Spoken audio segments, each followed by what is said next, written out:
Setelah ditangkapnya Tom Lembong menjadi tersangka korupsi 400 miliar, kini berita itu pun menyerempet kemana-mana. Salah satunya, uang hasil korupsi itu digunakan untuk dana kampanye waktu Anies maju sebagai calon presiden.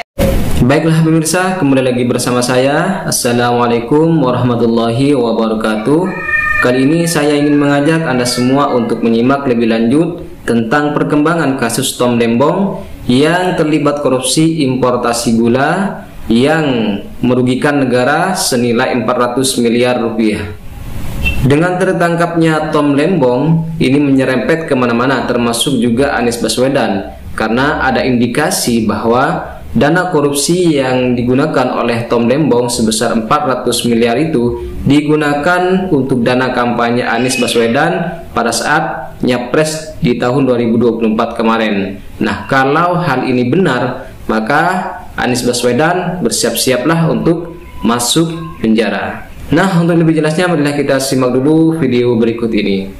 Setelah ditangkapnya Tom Lembong menjadi tersangka korupsi 400 miliar, kini berita itu pun menyerempet kemana-mana. Salah satunya, uang hasil korupsi itu digunakan untuk dana kampanye waktu Anies maju sebagai calon presiden. Mari kita baca salah satu postingan dari netizen di TikTok ini ya. Ada dugaan aliran uang korupsi 400 miliar Tom Lembong digunakan untuk dana kampanye Nyapres Anies Baswedan. Andaikan ini terbukti hasil uang korupsi itu digunakan untuk dana kampanye, wow, coming soon abah, siap dipesankan rompi pink beserta jangan lupa Formula E. Alat-alat jabang baik akeh temen toh iki. Mari adili para koruptor dan amankan negeri ini dari tikus-tikus berdasi. Menyala presidenku Prabowo baru aja dilantik sudah bergerak menyapu bersih biang keladi kemiskinan negeri. Jancos. Ngerti kan sekarang? Ngerti dong kenapa si Tom pengen si Jerry jadi presiden. Jangan-jangan ada sebagian dana kampanye juga di situ. Jangan sampai nanti Mas Kaisang beli bambu, kursi bambu yang harga 1 juta, terus nanti KPK periksa patung bambu yang 50 miliar. Ngeri. Anak abah mana nih anak abah? Tom Lembong baru aja ditetapkan tersangka kasus korupsi import gula.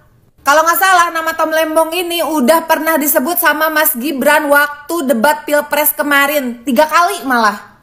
Oh, pantesan kemarin pas Mas Gibran mau nyawapres itu bener-bener banyak yang nentang. Secara umurnya kan masih di bawah, masih bocah, nggak punya pengalaman apa-apa juga. Mau dibawa kemana ini negara? Ternyata ini bocah bukan sembarang bocah. Apa yang keluar dari mulutnya ada teka-tekinya. Jangan-jangan roti yang kemarin viral 400.000 aja itu sebenarnya bukan sembarang roti. Hampir 400 miliar uang negara lenyap gegara gula. Kesel banget kan? Nah, berita ini bikin gue penasaran, terutama gue pengen tahu kronologinya. Yuk kita belajar bareng. Let's go. Mari kita mulai ya. Hari kemarin tanggal 29 Oktober 2024, Kejaksaan Agung secara resmi menetapkan mantan Menteri Perdagangan atau Mendak Thomas Trikasih Lembong menjadi tersangka dalam korupsi terkait import gula tahun 2015-2016 bersama Direktur Pengembangan Bisnis PT Perusahaan Perdagangan Indonesia atau PT PPI berinisial CS. Ya, mungkin ada yang lupa, import apa sih? Import ini adalah kegiatan memasukkan barang atau jasa dari luar negeri ke dalam suatu negara. Nah, ditangkapnya kedua tersangka ini memenuhi alat bukti tindak pidana korupsi. Jadi Kejaksaan Agung ini sudah memeriksa 90 saksi dan didapatlah 2 tersangka, yaitu Thomas Trikasih Lembong dan juga Direktur Pengembangan tadi tuh si CS ya. Nah, kita sedikit flashback ke tahun 2015 untuk mengetahui kronologinya. Tepatnya tanggal 15 Mei 2015, berdasarkan rapat koordinasi antar kementerian telah disimpulkan bahwa Indonesia berada dalam status surplus gula, sehingga tidak perlu impor gula. Oke, tidak perlu impor gula. Akan tetapi di tahun yang sama, Bapak yang terhormat Tom Lembong malah memberikan izin impor gula kristal yang dimana oleh Kemendag PT AP diberikan izin mengimpor 105.000 ton gula kristal mentah yang diolah menjadi gula kristal putih. Nah, padahal sesuai keputusan Mendag dan Industri tahun 2004 yang diperbolehkan mengimpor gula kristal putih itu adalah BUMN, bukan Kemendag. Oke? Nah, tapi berdasarkan persetujuan yang dilakukan Tom Lembong, ini impor gula dilakukan, dan impor gula ini tanpa berkoordinasi dengan instansi-instansi terkait. Bahkan nggak ada juga surat rekomendasi dari kementerian-kementerian, sehingga sebetulnya nggak ada tuh rekomendasi kebutuhan realnya berapa. Tom Lembong ini asal tancep aja 105.000 ton gula, let's go kita impor. Nah, pada bulan Desember 2015 dilakukan rakor, ya, rapat koordinasi di bidang perekonomian yang dihadiri oleh Menteri Perekonomian saat itu. Dan salah satu pembahasannya bahwa ini Indonesia pada tahun 2016 kekurangan gula putih kristal sebanyak 207.000 ton. Nah, jadi kurang kan? Tadi surplus, sekarang malah jadi kurang. Terus dilakukan dong upaya-upaya, dan salah satunya adalah melakukan stabilisasi harga. Nah, dalam rangka stabilisasi harga gula dan pemenuhan impor gula nasional sampai November-Desember 2015, tersangka CS selaku Direktur Pengembangan Bisnis PT PPI ini memerintahkan bawahannya atas nama P melakukan pertemuan dengan beberapa perusahaan swasta yang bergerak di bidang gula. Oke? Padahal dalam rangka pemenuhan stok harusnya yang diimpor itu adalah gula kristal putih atau GKP secara langsung, dan hanya boleh dilakukan oleh BUMN ya, bukan Kemendag.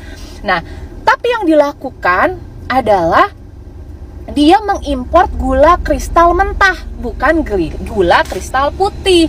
Setelah itu, gula kristal mentah tersebut diolah oleh perusahaan-perusahaan swasta ini nih menjadi gula kristal putih. Yang ternyata ke-8 perusahaan swasta yang mengelola GKM menjadi GKP ini sebenarnya izin industrinya adalah produsen gula kristal rafinasi yang diperuntukkan untuk industri makanan dan minuman. Nah, setelah ke-8 perusahaan ini impor, lalu mengolah GKM menjadi GKP, lalu PT PPI seolah-olah membeli gula itu. Padahal senyatanya gula itu dijual sama perusahaan swasta ini nih, ya. Jadi perusahaan swasta ini tuh sebenarnya udah biasa jual ke pasaran atau masyarakat lewat distributor yang terafiliasi dengan perusahaan-perusahaan itu. Sehingga pada tahun itu harga gula yang harusnya biasanya 13.000 dijual menjadi 16.000 atau lebih tinggi dari harga eceran tertinggi. Dan parahnya tidak dilakukan operasi pasar. Nah, dari cara inilah PT PPI mendapatkan fee dari 8 perusahaan swasta tersebut. Nah, penetapan tersangka pada Tom Lembong dan CS ini dilakukan setelah Kejaksaan Agung melakukan penggeledahan di Kementerian Perdagangan pada 3 Oktober lalu. Dan seperti yang disebutkan oleh Direktur Penyidikan Jaksa Agung Muda Bidang Tindak Pidana Khusus Bapak Abdul Qohar dalam konferensi persnya kemarin, ini disebutkan bahwa negara rugi kurang lebih 400 miliar. Sesek dada gue. Cuman ya, dia butuh uang kan.